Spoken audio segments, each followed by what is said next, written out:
Pessoal, começou a CPMI. Um aliado de Lira está na presidência. A CPMI é como se fosse um inquérito, então não se importem com a relatora Elisiane Gama ligada a Flávio Dino. O desgaste virá com as sessões e tudo que virá a público. Então, quem decide o impeachment de um presidente da República é o presidente da Câmara, Arthur Lira. E por mais que o PT e Lula tentassem sabotar a CPMI, Lira conseguiu que um aliado seu seja o presidente. Portanto, para que haja um impeachment, basta o desgaste que vai acontecer nas próximas semanas. Não importa aquilo que vai ser escrito no relatório pela Elisiane Gama, que é aliada de Flávio Dino. O relatório é um papel, não serve para nada. Vai servir para indiciamentos futuros. Porém, o que importa é o desgaste que vai acontecer no governo, caso a verdade que já se espera venha à tona. Então, nada de desespero, a hora está chegando. Um forte abraço a todos. A Comissão Parlamentar Mista de Inquérito dos Atos de 8 de janeiro. A primeira sessão do colegiado foi usada para eleger os cargos da mesa diretora. Como presidente, foi escolhido o deputado Arthur Maia, do União Brasil da Bahia. A relatoria ficou com a senadora Elisiane Gama, do PSD do Maranhão, aliada do ministro da Justiça, Flávio Dino.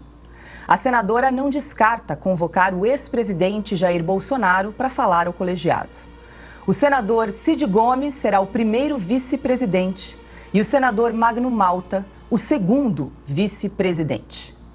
E vamos ver quem são os 32 integrantes da CPMI dos atos de 8 de janeiro. Começamos então pelo Senado. Tá aí os senadores titulares: Veneziano Vital do Rego, Marcelo Castro, Soraya Tronic, Davi Alcolumbre, Marcos Duval, Cid Gomes, Elisiane Gama, Omar Aziz, Otto Alencar, Fabiano Contarato, Rogério Carvalho, Ana Paula Lobato, Eduardo Girão, Magno Malta, Esperidião Amin e Damares Alves. E agora os deputados titulares: Arthur Oliveira Maia, Duarte, Amanda Gentil, Carlos Sampaio, Duda Salabert, Paulo Magalhães, Rafael Brito, Aloysio Mendes, Rodrigo Gambale, André Fernandes, delegado Ramagem, Felipe Barros, Rubens Pereira Júnior, Rogério Correia, Jandira Fegali e Érica Hilton. Difícil, né, Paulo? Alguns nomes aí saltam aos olhos. Você vê que a esquerda, que a bancada governista, especialmente os nomes do PT e dos partidos de extrema esquerda, são ali os mais estridentes possíveis. Para quem conhece a personalidade, o perfil desses parlamentares, sabe que muitos foram colocados ali apenas para tumultuar. Estranhei, né, a ausência do André Janones, mas acho que nesse caso nem o governo achou melhor colocá-lo lá para não ter nenhum tipo de risco com o imprevisível André Janones, para falar o mínimo aqui. Olha, Paula, outro detalhe chama a atenção. Você citou, por exemplo, a questão da relatora ser aliada do ministro da Justiça, Flávio Dino, mas não é só. São 6 parlamentares do Maranhão numa comissão que tem 32 nomes. Não me recordo de nada parecido. Por que instalar 6 parlamentares do Estado, do ministro da Justiça e Segurança Pública numa comissão parlamentar de inquérito? Para blindá-lo. Justamente, essa é a intenção. Tanto que a escolha da relatora também atendeu a esse critério. Tentar blindar toda a atuação da área de segurança pública do governo federal sobre o dia 8 de janeiro. Se há algo a esconder, não sabemos. Esperamos que a CPMI vá de uma vez por todas jogar luz e esclarecer tudo o que aconteceu naquela tarde, naquele dia que terminou de um jeito que ninguém gostaria que terminasse. Lembrando que nós aqui sempre repudiamos todo tipo de vandalismo, de quebra-quebra contra o patrimônio, nesse caso, patrimônio público, mas também patrimônio privado. Não compactuamos com esse tipo de vandalismo, com esse tipo de atitude estúpida. Dito isso, como sempre fazemos nos nossos programas, desde o dia 9 de janeiro, esperamos que essa CPMI, de uma vez por todas, vai esclarecer se 1.500 pessoas que foram embarcadas em ônibus, levadas para um ginásio sem saber o que estava acontecendo e terminaram presas, alguns já cumprindo pena praticamente, outros estão em casa com tornozeleira eletrônica, muitos presos políticos. Nós vamos saber tudo o que aconteceu naquele dia. Outro detalhe, a presença do Arthur Maia na presidência da comissão. O relator é quem vai produzir o documento que um dia pode levar a um indiciamento, um dia poderia levar a um impeachment de um presidente da República.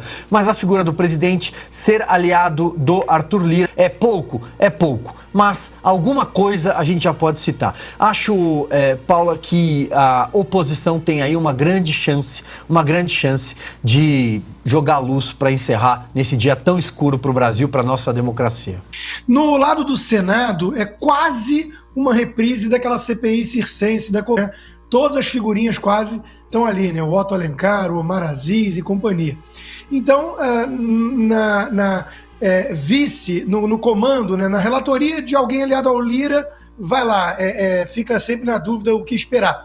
Mas com a senadora Elisiane Gama, que é fã, né, de carteirinha do comunista Flávio Dino, a gente sabe já que vai haver todo tipo de tentativa de criar narrativas. Eu gostei muito da fala do deputado Nicolas Ferreira, já na largada, derrubando várias narrativas dessas, né? Nós temos alguns nomes isolados ali, que são nomes sérios, de oposição aguerrida, ferrenha, principiológica, né, contra essa turma toda que chegou ao poder e que fica bajulando tiranos e tudo mais.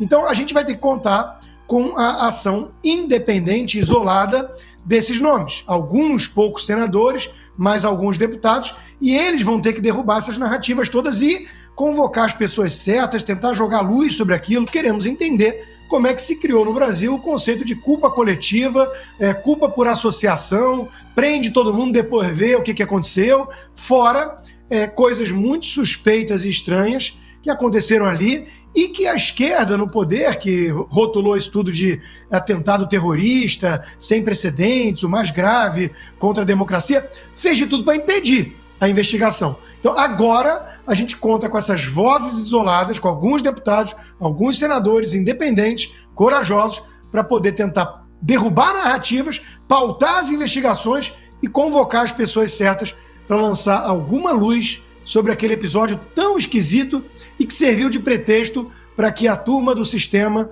intensificasse as perseguições e até mesmo prendesse, né, um monte de gente, são presos políticos existentes no país hoje. Eu ouvi aqui da esquerda com relação a ter um trabalho técnico, na qual inclusive eu vim aqui para poder fazer e deixar de lado narrativas.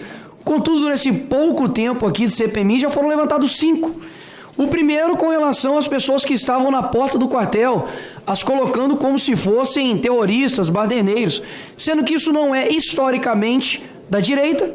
E segundo, que estavam ali de forma pacífica, ordeira, pedindo ali uma indignação por conta do que de fato aconteceu, de ter um ex-condenado na presidência.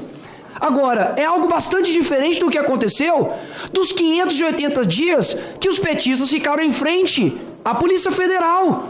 E por um motivo muito pior, que é para poder saudar um condenado por corrupção passiva e lavagem de dinheiro, se não me engano. E então essa narrativa cai por terra para tentar descredibilizar aquelas pessoas patriotas que estavam ali de forma ordeira. Segunda narrativa com relação aos investigados. Tentaram descredibilizar aqui o deputado André Fernandes por ser investigado pelo STF. Horas.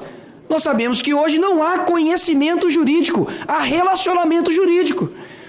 Então, se for falar de investigação, o PT está lascado. Porque só no governo de transição são 67 que estão investigados. Então, peraí, e outra, não é investigado por uma perseguição política, é investigado por lavagem de dinheiro, esquema de corrupção, peculato. Então, peraí, não fala de investigação, que senão o negócio vai ficar feio para vocês.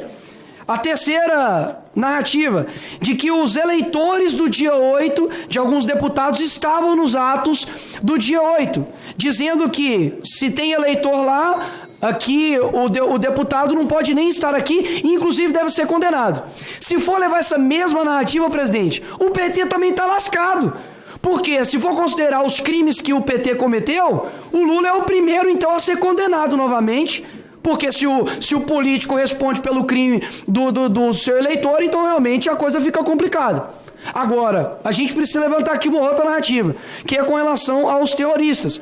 Se no dia 8 tiver alguém com o currículo de um César Battisti, se tiver com o currículo ali do Nicolás Maduro, do Hugo Chávez, a gente vai condenar, se tiver ali a secessão.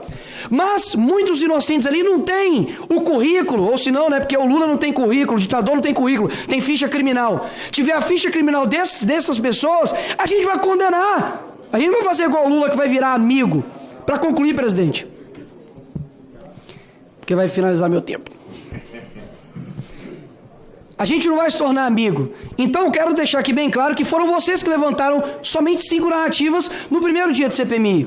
E diferentemente de que muitos da esquerda, ninguém levantou questões técnicas, eu quero deixar uma questão técnica aqui, presidente, de que quando eles nos acusam de que nós vamos fazer tumulto, horas, os 4 últimos anos ficaram nos chamando de genocidas, terroristas, fascistas, negacionistas, homofóbicos, transfóbicos, e agora estão pedindo para nós não causarmos tumulto. Falar a verdade é causar tumulto? Se for, eu realmente vou causar tumulto. E a oposição também vai causar tumulto. Então, tumulto é isso. E, por fim, fiz aqui requerimentos de 4 convocações, 4 requisições de imagens e um pedido da íntegra da CPMI do DF. Isso sim é fazer oposição de verdade técnica. Obrigado, presidente.